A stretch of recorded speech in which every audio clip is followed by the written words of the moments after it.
I'm pleased to welcome back today's guest. He was one of the longest-serving local municipal politicians, having served the city of Kitchener as an area municipal politician and regional politician for 34 years. The last time he was on our podcast, we focused on his time as a councillor for the city of Kitchener. However, he also spent about 21 years on regional council. Today, we're going to focus on his time as a regional councillor. And we were seatmates around the regional horseshoe or shoehorn from 2010 to 2014. I'm pleased to welcome back my friend Geoff Lorentz to the Old Grey Mares podcast.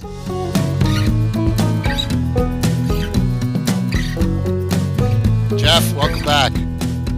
Well, thank you, Rob. Great to be here. We got away with the last one, so we were able to do another one.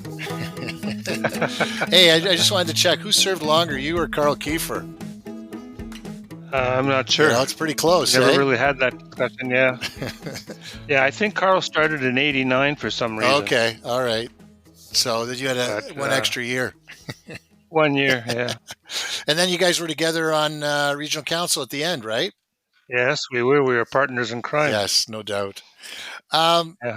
So listen, one of the interesting things about you, not that there's many, just kidding, is the fact that you were on regional council under the double elect process, and then you were on regional council on the direct elect process. And I always found that interesting. So you were elected first in 88, and then within 3 years, you got yourself elected onto regional council. So you were kind of like it's almost like a double hatter situation. It worked that way. It wasn't an election. It was an appointment. By your own. I say election, but yeah, appointment. But So Brian Stortz and I were elected at the same time. Yeah. Do you get voted onto that thing by the other councillors? Yeah. Council had to make a decision whether it was Brian or me. Yeah, I think we've gone through that story about Dom straightening out something. Dom Cardilla straightening out something. That's on the prior podcast. So, So then you were off that because in 2000 they brought in the direct elect. So that way then Ken Sealing arranged to have that change so that people were elected directly to regional council rather than going through the area municipalities. What was your thoughts on that back then? Well, I don't know if it was Ken's fault or not, but I didn't like it at all. I thought what we had going was pretty good. Yeah. But the bottom line was I decided to go for a change because not only did they switch to a direct elect, but they also added a number of council seats, new seats. Okay, yep. So, the bottom line is you'd be sitting there with 6 new people trying to get things done, and I just didn't see it as my job as a babysitter to try to re-educate everybody else and bring them up to speed, for lack of a better phrase. You're talking about when you're at the city of Kitchener, you mean? They expanded the number of wards? Yeah. Well, let me ask you this. Sometimes when we're at one place for a long time, it gets to be maybe a little tiresome at one place. What's your thoughts on the idea of term limits? Have you ever thought about that, whether that's something that should be considered or should not be considered at all? I think at this level, it shouldn't be considered. I think it's more community service at this point. Right. I think, at the higher levels of the provincial and federal, it certainly, I'm not sure what they have there now. I think it could stay forever if you want. You can just keep running as long as you get elected. Yeah. But I think that would be some place where you should look at term limits. Okay. That's fair. So, but at the municipal level, it's a bit of a different beast. So it's not like party politics or anything. Yeah, exactly. Well, there was some of that, but not so much from me, but other people. Sure. No labor stuff with you, but no labor stuff. Maybe at the beginning a little bit. Is that with who was? Yeah, we won't get into that. Whether it was like Samuelson or Ferguson. No, Ferguson would have been gone. Was gone by the time you got there. Ferguson, was there. He was the one that triggered the vote between Brian Stortz. Oh, okay. So you had a little before he moved on to provincial politics. Yeah. and that spotlight. Ferguson Smola and I Yes. Okay. Gotcha. Gotcha. and And Samuelson, Samuelson. That's four of yeah. us. That's there was a big labor contingent back in those days. Well, it was an important thing. We had lots of Hey, factories and we had lots of lots union people, right. Look at and my parents worked in the factories. Dad was at BF Goodrich downtown, and mom worked at welding car seats at Lear's Seating out at Manitou. yeah, So yeah, no, wow, that's those great. jobs were important for sure. What happened to you? That's what my dad keeps saying. All right, so hold on. So you just got tired. Okay, you say you got tired of Kitchener, and what was you just like? The challenges were different, or what? Well, I think the challenges were different, and like I said, you're at it for so long, it almost becomes natural. So you're dealing with the same people all the Right. time, and everybody kind of knows your style, and you can almost guess what the next person's going to Yeah. say. And to start all over again, re-meeting people, and that was my thinking, Okay. and, So and it's right. just like starting all Yeah. over again, really. So when Kitchener added all those wards and stuff, you were taking a look at the lay of the land and thought, I'm just going to throw my hat in at the regional side of things. Exactly. Was there an opening there, or at when you ran for region on the direct elect? I don't know if there was an opening or not. I just ran. And so I can't remember, Rob. I never thought yeah, so about when it. you got elected, it was you, Tom, um, Gene Halboom, Gene Halboom, yeah. yeah, and I forget. There's four from Kitchener.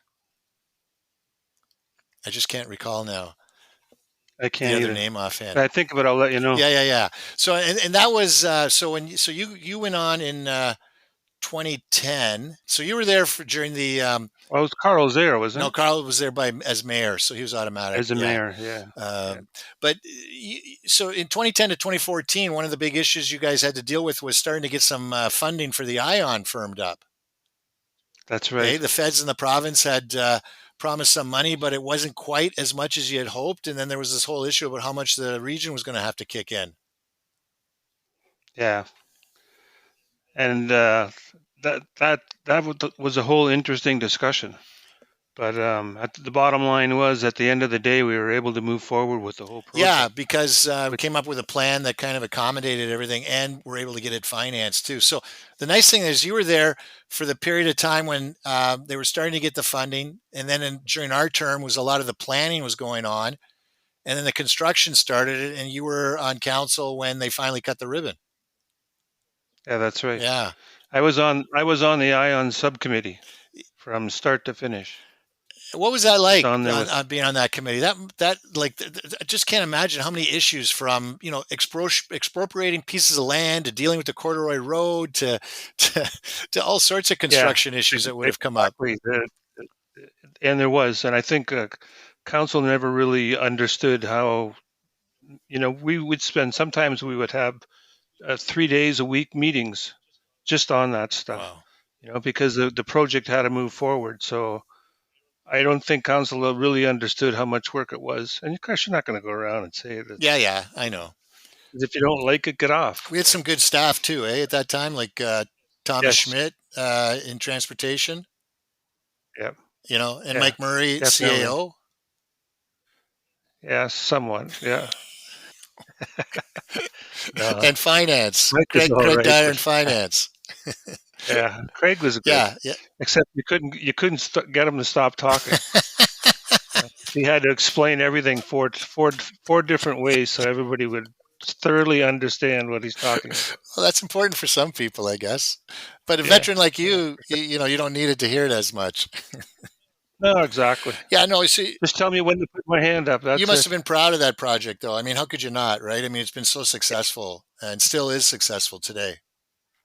Well, and it really is. And the funny thing is, I don't know if regional councils should be, or they're not. They should be sending updates out to the community, letting them know how successful it is, and because it costs this community a lot of money to build that thing. Yeah, And I think it's only right that people have a better understanding of how well it's I doing. think And they do in terms of the ridership. I think it's pretty well known that the ridership has just been phenomenal. And I think the other side of it that's gotten a lot of publicity or ink in the papers, as you say, is the amount of development that's gone on around the stations.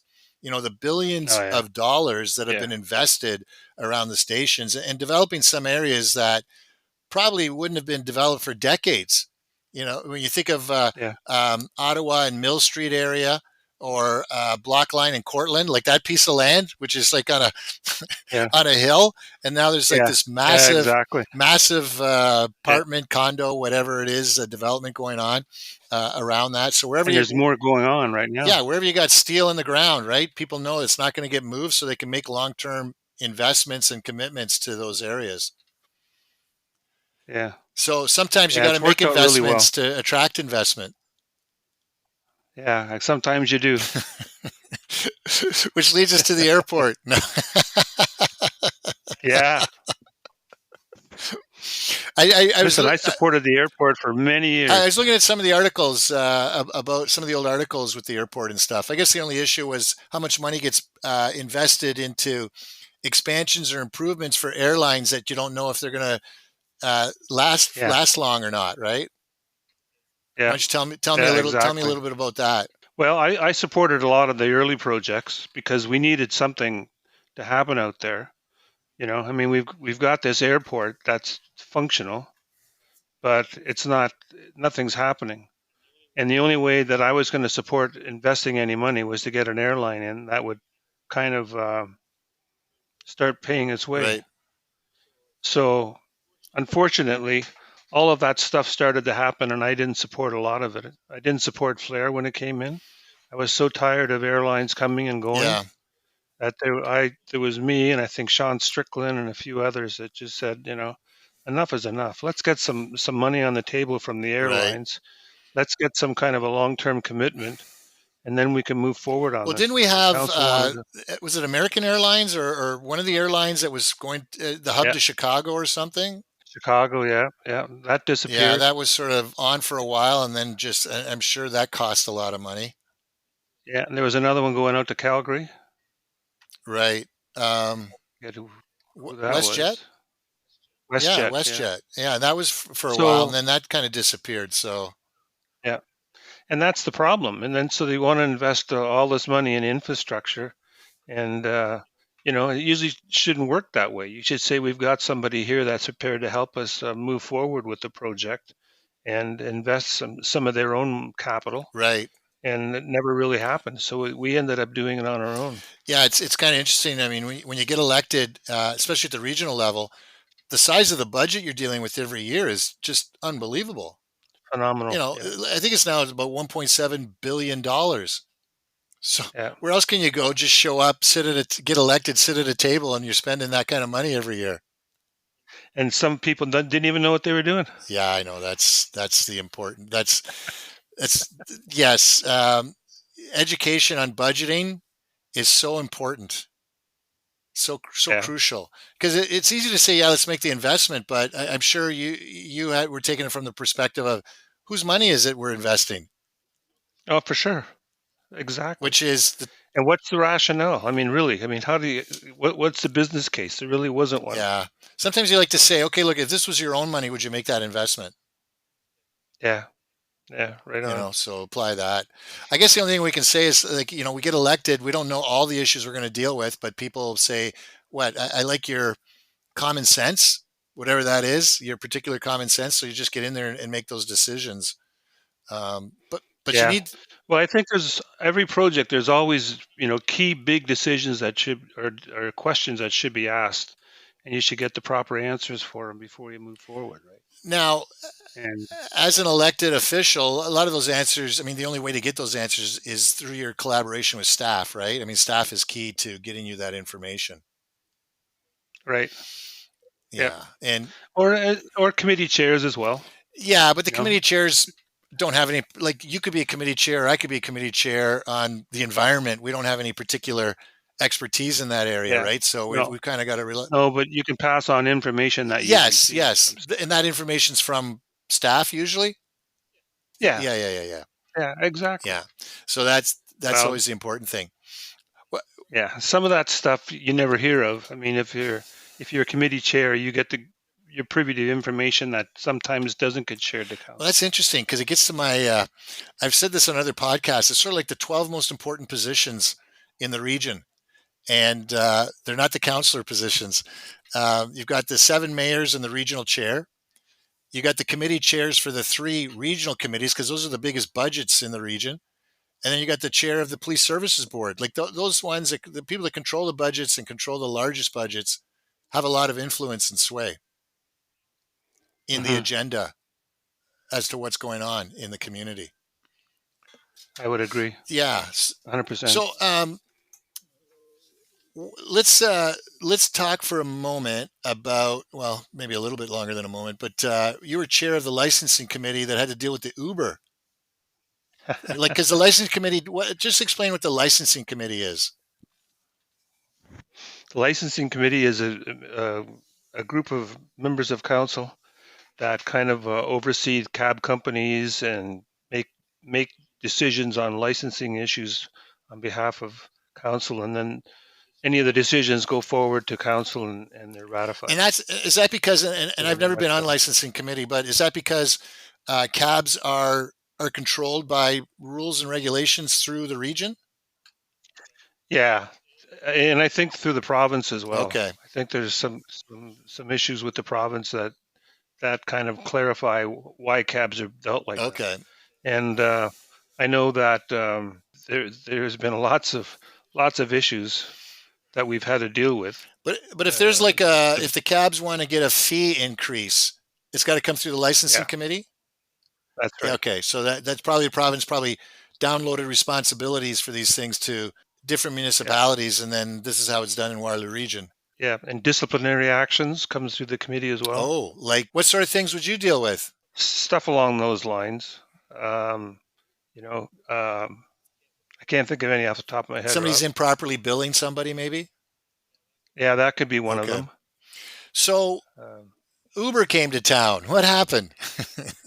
oh man, there was a young guy there that represented him. His name was Chris. I forget his last Yeah, name, but he was there at every meeting. Very nice guy, But Uber was like the proverbial beast. They just wear you down. right. Meeting after meeting after meeting, they're there and they're making presentations, and so it was an interesting Well, they time. had a lot of experience Um, at squeezing city to city to city, right? I mean, yeah, exactly, and we weren't going to stand in the way. eventually, no, right? It So was yeah, so it was an inevitable thing that Uber was going to be allowed to operate. So if Uber wants to come to a community, they can't just get guys to, or, people to start driving for them. There has to be some authority given to there them. yes, exactly, that's right. And so in our case, it's the in the region of Waterloo, it would be the licensing committee Okay. that makes a recommendation to council. Okay. And what was it originally a no and then eventually became a yes, or what was the story of this? I don't think it was ever a no. I think it was hugely long maybe. Okay. As we went through all these discussions and we heard both sides of the story and understand what the provincial legislation was, and talk to other communities that were doing it. And the bottom line is we couldn't stop them.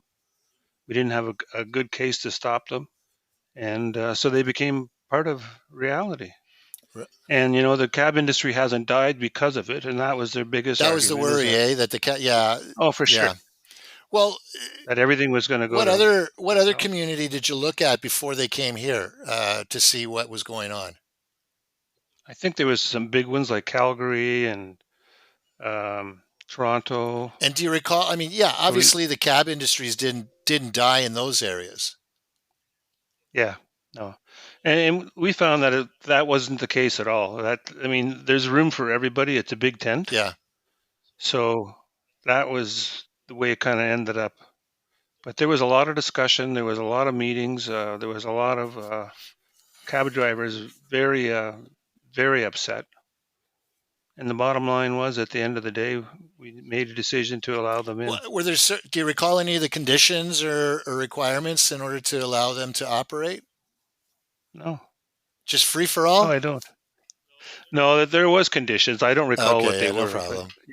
I mean, there was basically they both had to abide by the same conditions for rules of the Yeah, road and yeah. all of that stuff. I'm trying to remember. I think For didn't the clients, and taxi guys get together and come up with an app or something to yeah, make it I think easier they to get still rides use it. from them?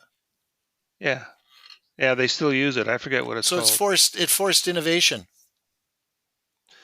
Yeah, it forced people to start taking a second look at what they were doing and how they can do it differently. That's Yeah. for sure. Well, I saw some stats somewhere that I think there were in 2018 there were like 2 million Uber rides.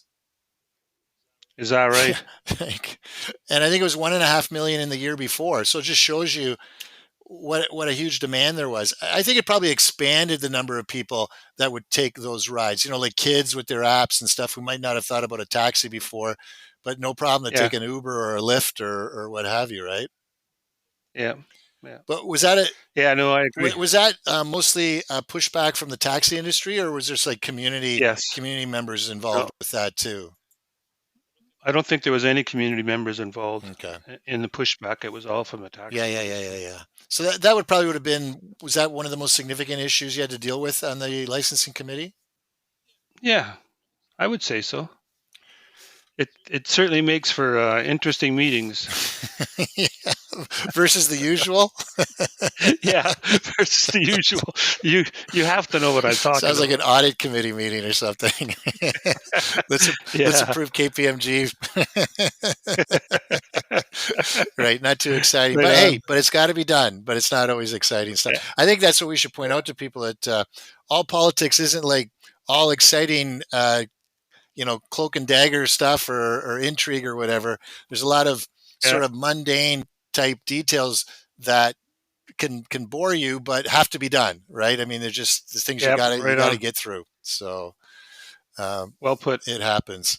Um, it's funny. One of the early things that you and I got involved with was the Homer Watson block line roundabout. Roundabout. And Yeah, I remember, so I was new to council. You, of course, were like an old veteran, old and veteran. Yeah, I'm new. And I remember getting this report about the roundabout that was going to go from 3 lanes to 2 lanes to 3 lanes to 2 lanes.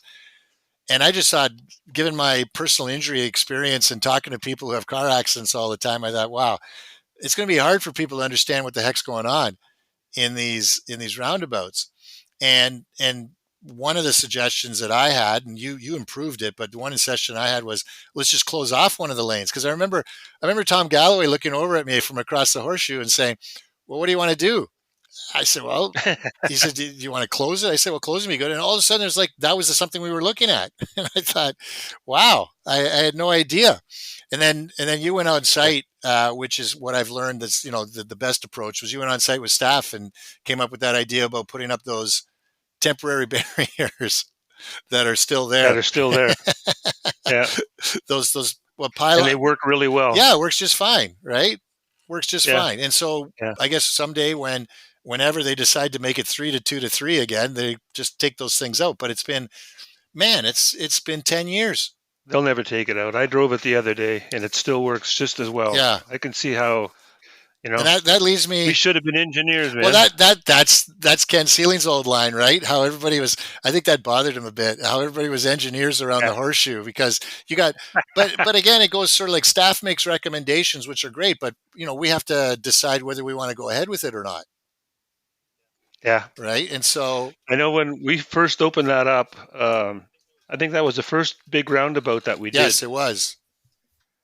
and I rode my bike down from home down Homer Watson, and as I was getting to where the roundabout Yeah. is, this car had stopped and pulled over, and this little girl on her bicycle was trying to get in front of the car, and the another car came and hit her Oh my bicycle, God. and it's like I'm like, this is crazy. Is this the way it's going to be with these This was roundabouts? inside the roundabout, eh? Yeah. Yeah, Yeah. Oh, I know. I yeah. know. I know. And nobody knew how to drive No. them. I think we could have did a better job in educating Well, people we on, had we had Storch's you know. roundabout dance videos. Yeah, that's right. Yeah, that's Do the right. roundabout dance. Yeah, you have a good memory. Yeah, an But old yeah, no, I roundabout know what you dance. mean. It's like for a lot of people, sometimes the drivers are caught off guard that there's a crosswalk. But I mean, you really got to slow down and look around when you're in there. Well, I drive the ones on Iron Yeah. Needles every day, and I very seldom see any kind of interaction at all. That everybody kind of knows what to Yeah, expect, I and was just thinking that the other you know, day. People are much more comfortable now. You don't see the accidents like you used to early yeah. on. Now it's people are getting used to it, and it is at the end of the day a safer situation. Well, and it moves a lot more traffic. Yeah, yeah, moves traffic, You and know. and if there is an accident, these are more the side angle type hits rather than the T-bone type hits, which are much more serious Yeah. Oh, in the for sure. regular Yeah, intersections. Yeah, so definitely. that's one of the things, and it's still today it happens. You know that we're engineers around that horseshoe. I mean, I Yeah. remember just recently the plaza at Fisher Hallman and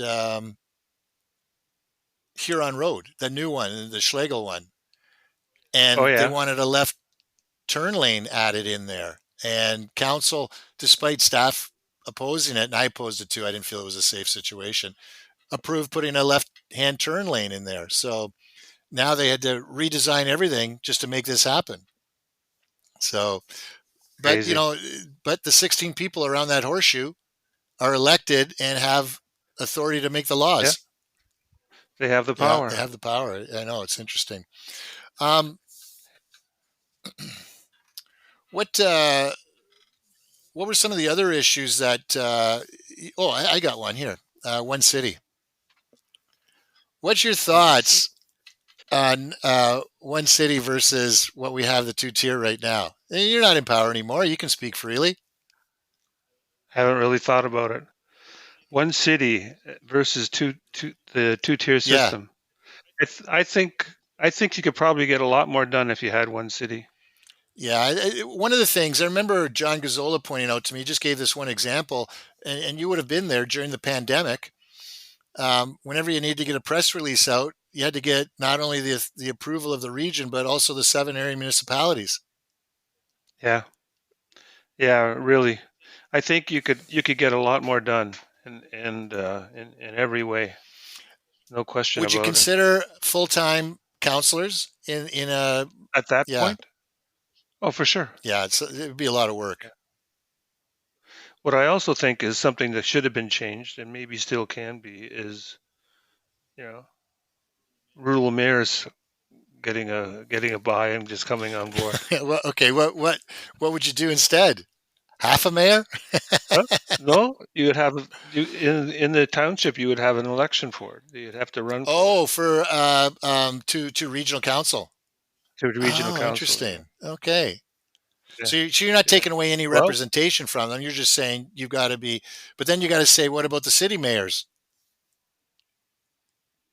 well, I think you put a population limit on it. Yeah, So many over so much population is one thing, yeah, and because I think it's really important for the three major municipalities to have the mayors there. right.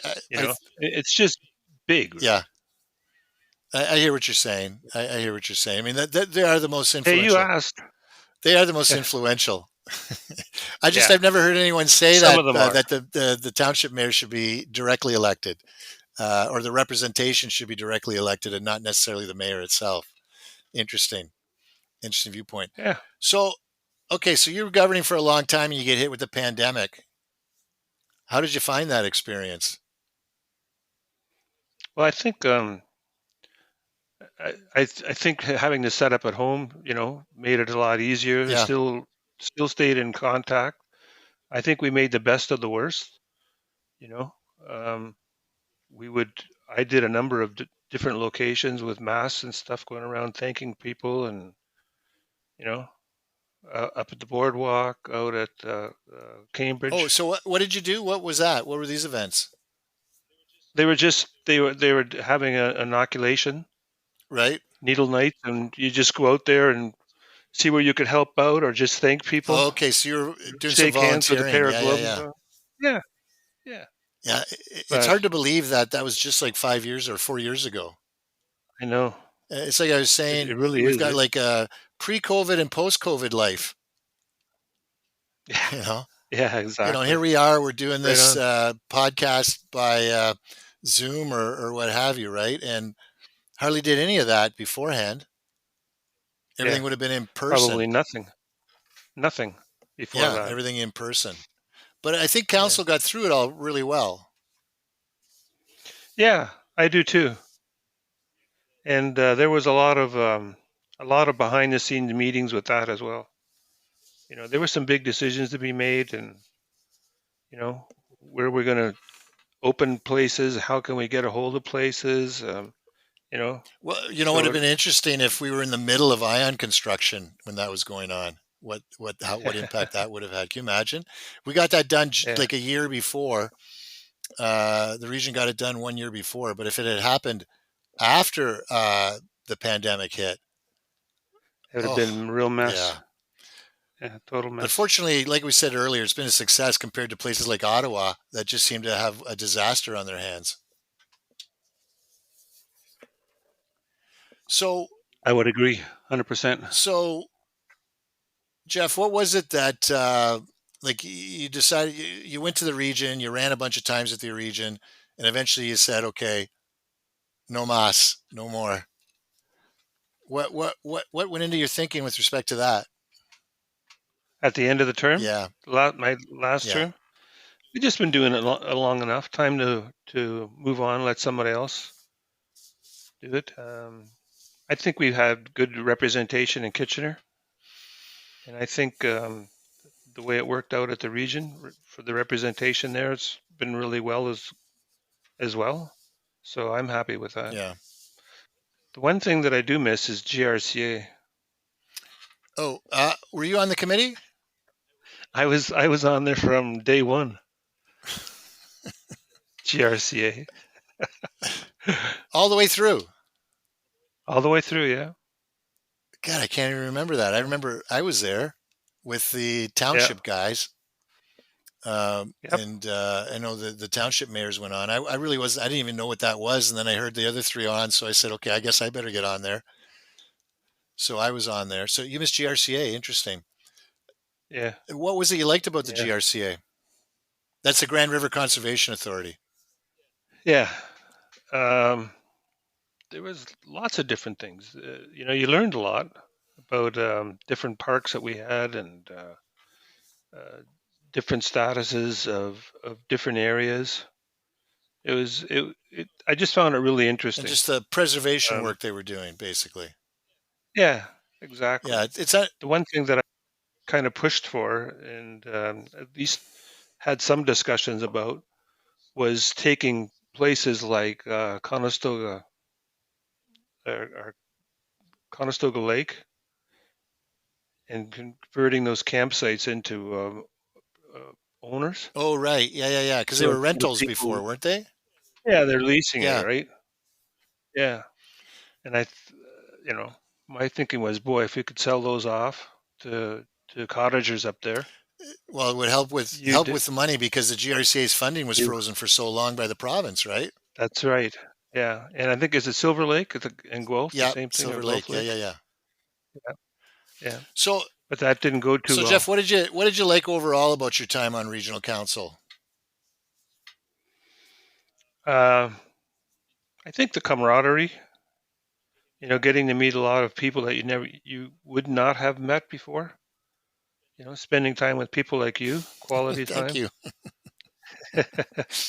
No, it was an interesting, really interesting time in my So life. it rejuvenated the batteries when you moved from Kitchener and kickstarted it back up again with regional council. Yeah, yeah, it did. That's good. But nothing lasts forever, buddy. Amen to that. Yeah. Well, hopefully Ion will. And one last thing Yeah. is I don't know if you know that the regional council approved a pedestrian bridge back in about 4 or 5 years Yeah, the ago. one that got built just got put up. Yeah, tell me about Yeah, that. I was on the Oh, committee. beautiful. Yeah, I guess there were some Yeah, people that were a little concerned about one side of the bridge coming over to the other side of the bridge. Oh man. That was Zig Janecki. Oh, Yeah, but you know what? he stirred Yeah, me. stirring that up. That's like what are they? Yeah, Wrong side of the tracks almost. But yeah, you know what? exactly. You know what? That's great that the region pushed ahead with that. That is like a fantastic opening up that opportunity. It's sort of like Well, it's most, like creating that pathway over the Ion behind Fairview for yeah, for Trainer, exactly. right? To not Yeah, close off their yeah, access. So you're opening up easy access instead of driving 10 miles or something to get someplace. Now it's a short yeah, direct walk yeah, over. exactly. Yeah, Ah, yeah. So I was on that committee, and I had a number of people, regional staff, that were pissed off that we were going ahead with it. really? Wow. And well, it was mostly provincial money. It was a grant for, I Well, forget what it was for. that just want to conclude on this point, and I think what it points out is that while you're a counselor and you're working with staff, at the same time you're representing the voters, and you've got to take their views to the table and sometimes push through what maybe staff might be recommending or make some suggestions or alternatives to what staff is recommending because Right. you're there representing the viewpoint of the community. And You're absolutely yeah, right. and also too overall that's creating a more safer, healthier environment for those people in the Chandler Mowat area or Chandler area. Is Yeah. Chandler And Chandler? there is only one. There's one further up. I think off Connaught Right. that runs across there, but there's no No, others. no, So that's great. I might have the area wrong, but we know the area we're talking. no, you're right. I think Yeah, it's Sterling. It runs into Sterling, and then where the regional bus bays are. yeah, Strasburg Road, end of Strasbourg, Strasburg Road, and the Sterling and bus bays, yeah, and Strasbourg. then goes right across there. So Yeah, you got the yeah, Laurentian you got the yeah. Laurentian Plaza. I know your favorite Sunrise up the road a little farther, but it's just access to Well, so much now more. Yeah, exactly. everybody's got these electric bikes, Yeah. right? Oh, I've got one too, so I love them. So you can travel a lot of places without having to wear And yourself it's an out. easier trip to Crazy Bins. Well, listen, Geoff, I'm just going to conclude it on that. Thanks for sharing a little time and some of your thoughts on your time at the region. Really appreciate it. Yeah, well, thanks, Rob. Thanks for doing these. I think this is really a good part of our local Yeah, history. for sure. And we'll be preserving them. I got to reach out to the library and talk to them about getting these down to the Edna Stabler room. Well, you should do, if you were on Kitchener Council, you would be able to get it done a lot easier. Well, I am the Kitchener rep for regional council, so hopefully I should get it done. All right, take it easy, eh? All right. Yeah, you take care. All the best, Yeah, buddy. thanks, Geoff. See you. Bye. Okay, bye. Thank you for listening to another edition of the Old Grey Mayors podcast. If you have any ideas for stories or people you would like us to interview or reach out to, please feel free to contact us. And thank you again.